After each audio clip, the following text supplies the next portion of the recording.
I'm Nurgleprobe and welcome to another deck tech video. Today we're doing something a little bit different because I'm actually going to cover 3 decks today.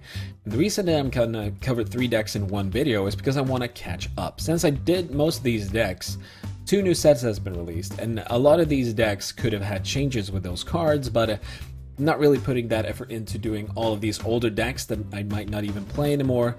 So basically, I'm gonna do 2 or 3 videos where I cover a lot of older decks, and then from that point on, I'm gonna start covering new decks with new cards, so that the decks are a bit more relevant. But these decks can still be played, but since so many new cards has been added to the game, I feel like it's only fair that I start making new decks with new cards, so that that's a bit more interesting for you and a bit more relevant for the cards that you might actually buy if you're just a collector and stuff like that. So, moving on, the first deck we're going to talk about today is Metagross. Metagross is a Ancient Trait Pokemon. I actually loved the Ancient Trait thing from those sets that had Ancient Traits. I don't remember all the names of those sets, but anyway, Metagross is a Pokemon that when I saw it the first time, I thought, you know what, this could be fun. It's a deck idea. Basically, much like Night Marsh, you need to fill something up. But instead of filling your graveyard with creatures, you actually need to fill up your hand with cards. So that is how you build Metagross decks, I guess. So I usually say when I play online and when I stream Pokémon TCG that I hate to lose against deck that plays Tyranitar. I actually don't think Tyranitar is a bad card, but mostly when people play it, they tend to not have the best cards in the deck, and when you lose those games, it kind of feels like, damn, why did I lose that? Sometimes it happens though. Yeah, it's random after all what you draw, so yeah. But Tyranitar is a way to fill up your hand. So you draw 3 cards instead of discarding your hand and getting a new hand, you just add 3 more cards to your hand, which is great. We'll also, of course, play Roller Skates that on a flip add another 3 cards to your hand. So it's a bit of a win or loss. Either you really need to do math with this deck.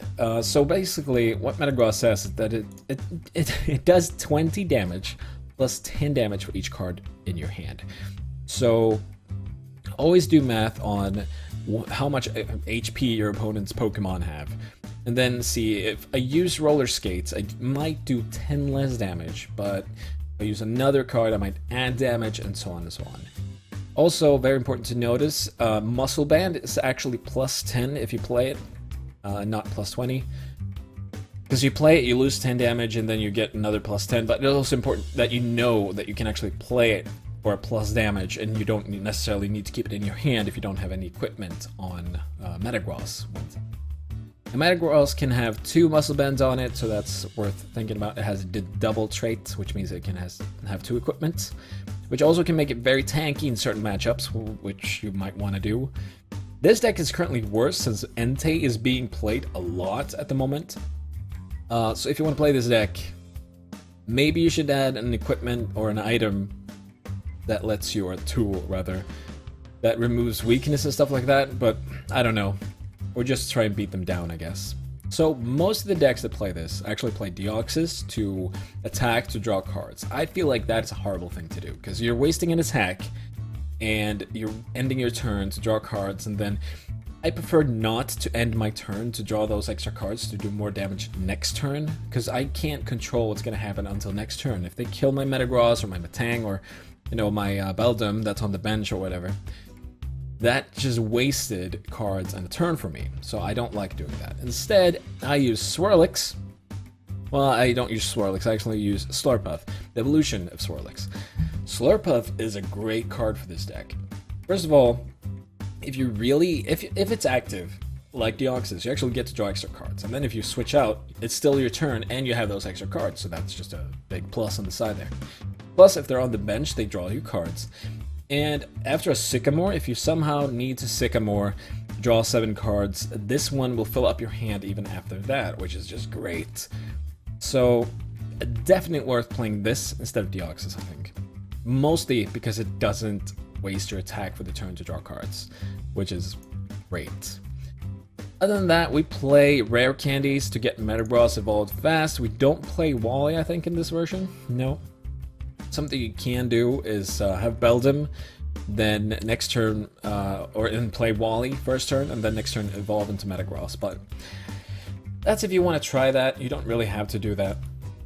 AC is basically played just so that we can retreat active Slurpuff. So if you have a Slurpuff active, you AC it, or you draw cards first, obviously. You draw cards, you AC it, return to your hand. Now you have more cards in your hand, +1. And at that point, you can also play Slurpuff onto another Swirlix that's on your bench and draw a card again. So it replaces itself, which is just a really good combo if you need to retreat, but you also want to draw cards and yada yada. Pokemon Sun Lady, I play one of these just to be annoying, because sometimes you play Metagross as a tank together with Hard Charms, and once you start attacking with the second attack, because you want to do that sometimes, if you can't knock out your opponent's Pokemon and such, it's actually really annoying for your opponent when you heal it, or remove status effects or whatever. So I like to play one. I actually hate this card. I think it's a horrible card, but for this deck, I like playing it. It's not a great deck, so why not play not so great cards? Another card you might notice is that we play Dunsparce. The only reason for this is really the free retreat cost. There's no big other reason.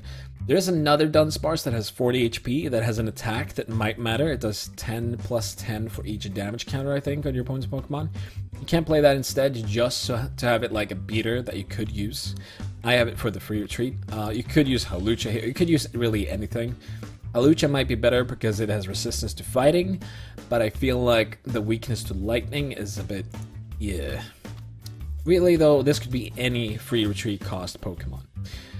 You could even use a Dodrio, I guess, if you want to do that, one of the new ones, but I wouldn't, because that means you need to evolve. You don't want to do that. General strategy tips, though, is to not place too many Pokemon on your bench, except Swirlix that evolves into Slurpuff that helps you draw for the following turns. But like Beldums, you don't want more than one, really, if you can. 2, I guess 2 is the best number, because if they kill one, you can still evolve the other one, which is good, but really you want to keep them in your hand. Remember that Metang is not always necessary. You can rare candy past this, which means this is just +1 card in your hand if you don't evolve. What else? I think that's it, basically. And yeah, Tyranitar to draw the 3 cards, and then we play some special energies. This, once again, the shield energy, just to make it more tanky. It's really fun when you get really, really tanky and your opponent can hardly hurt you.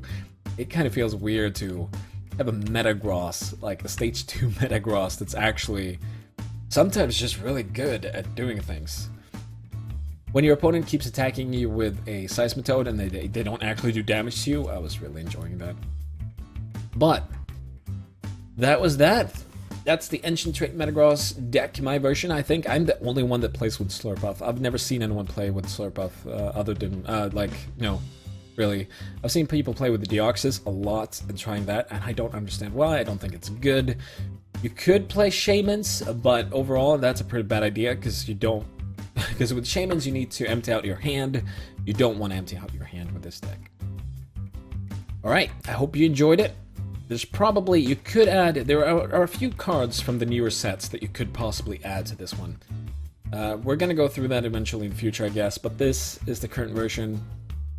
Work it out. You could possibly use the ring from Breakpoint to actually make this deck better. But all right, that's that. Thanks for watching this deck. Let's jump over to the next deck.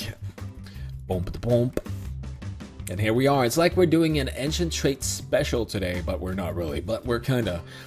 This one is also an Ancient Trait Pokemon. It's Gyarados, the double one as well, so we can have 2 tools on him. And it's the Full Retaliation Gyarados. This is a gimmick deck. Really a gimmick deck. The Fisherman is on the picture, which is sweet. I think that one actually matches the new art. I don't remember though. So Full Retaliation, it's 30 damage plus 30 damage for each Magikarp on your bench with damage counter, or each damage counter on the Magikarps that are on your bench. Magikarp tends to be a very weak Pokemon, but 30 damage per damage counter is pretty good. So, of course, the maximum amount of Magikarps you can have on the bench is 4, because you can actually use Archie's Ace in the Hole to get Gyarados out, but that's probably not what you want to do. Mostly you want to have a Magikarp active or something like that and evolve it and then just beat your opponent down. So how do we get damages onto Magikarp, you ask? Well, we use the Team Magma's Secret Base. And this is a card that hardly anybody uses, so you can trade for it quite cheaply. This deck overall is actually quite cheap, if you don't count the Shamans, obviously, but that goes for any deck, really, that sees play, except the last one we mentioned, that didn't actually use. But Team Magma Secret Base, when you put a Pokemon on your bench, it takes 20 damage, or 2 damage counters. So you put down Magikarps with the Stadium active, and they will get damage counters, and then you will attack for a lot of damage. Opponents tend to walk right into this. I don't know why. It's like they haven't read on the card. And they concede a lot when you attack with 1,000,000 damage. It's not 1,000,000 damage, but it's a lot of damage. And your opponent tends to just be like, what? How much damage was that? And then they leave. What I love about water decks in general is also the fact that we have Dive Ball, which is just great to search for any Pokemon. Such a good card. And Level Ball to help us find a lot of cards in this deck that we need as well. Really good. Find the Magikarps and such. We also play 2 Sacred Ashes to be able to shuffle in our Magikarps. The Magikarps are really, really important. The worst thing that can happen is when you have like 2 priced Magikarps. I haven't experienced having 3 Magikarps priced, but that's probably just game over at that point because you're doing no damage. Not in the first few turns anyway. We're also using Melodic to get back energies or any Magikarp that is in the discard pile and such. It's a really, really good card. What you can do is with this one as a trick with the new Water Energy that is not in this deck currently, is that when it gets knocked out, it's returned to your hand. So you can actually reuse it, which is just... So this one together with the new Water Energy is something that you could put as your active spot if you want to stall for a turn. They still get the prize for it, but it's only 1 prize, which is really good with these decks overall, that they only get 1 prize when they knock you out. So evolve into Melodic again, get back the energy or whatever you need, attack with Gyarados, win the game. Let's see, is there anything else that I missed out? We play 1 Wally in this deck. So basically we don't have a, yeah, there we go. The first turn Compressor and Seeker is really good, because then we can put the Magikarp active, and we can Wally it into a Gyarados first turn, which is pretty good, because usually it's on 130, usually it won't die on the first turn, or your opponent's first turn if you go first. It really depends on what they're playing, but in Standard, it's like Rayquaza EX, I guess, is the thing. But other than that, I don't think you take that much damage usually in the first turn, even with weakness. So it's something that you want to do just to keep it safe for a turn. Because Magikarp obviously is too weak to be active in itself. Sometimes you're going to have to sacrifice a Magikarp though, but it might even be worth to have a Shaman active or such. Or, sorry about that, just decide to go second so they don't get to attack you, so that you can Wally trick them and attack with Gyarados. Other than that, I think we're done with this deck. Overall, it's just like Ultra Ball, Trainer's Mail, switches, some supporters. Shauna should probably be a Birch. I've tried both, but I prefer Birch, really, because I'd rather draw 1 less card and have a chance of drawing 7 than always drawing 5, but that's me.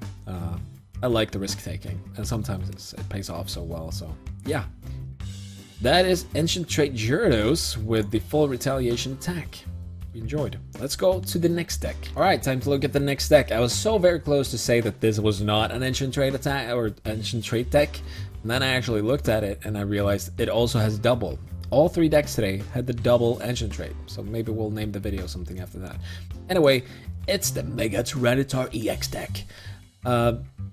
A lot of people hyped this card for reasons unknown, and it was so overpriced when it came out. Well, overpriced in the trading on PTCGO at least.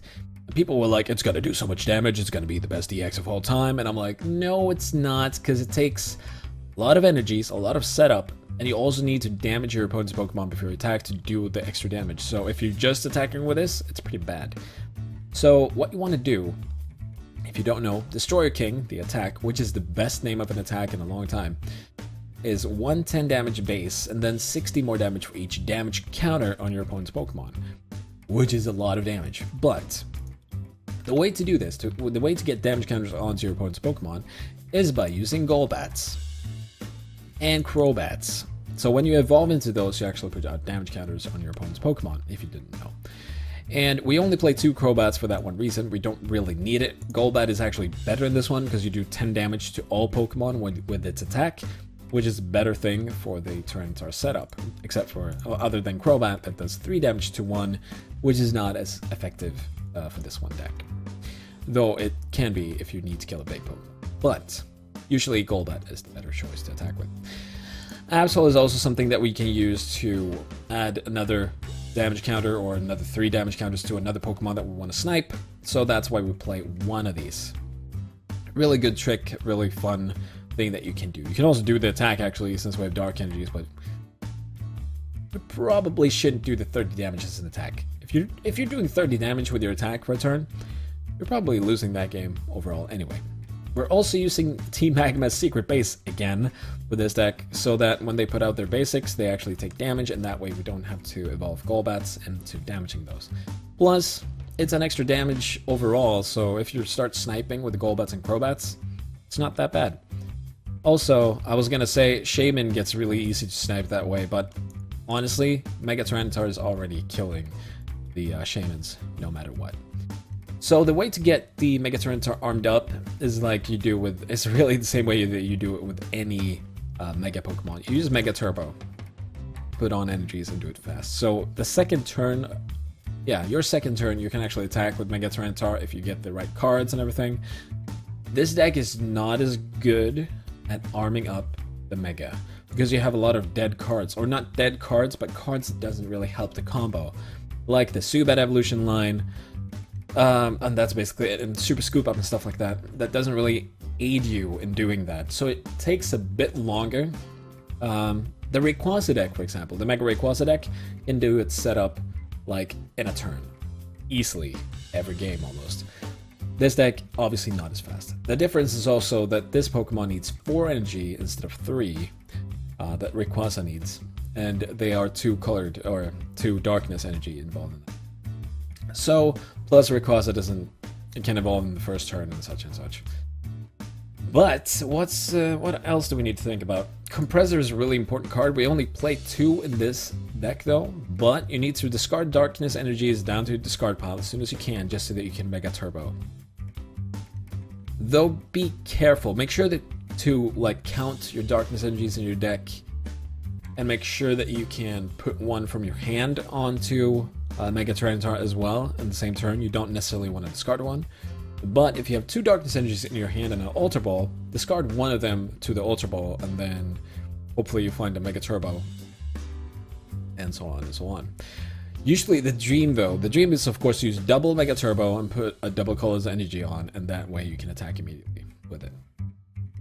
Once again, here's a deck that was around the era when I still played Shauna a lot, because apparently the Asian pros back then played a lot of Shauna. I still prefer Birch. Go with Birch if you want to do that.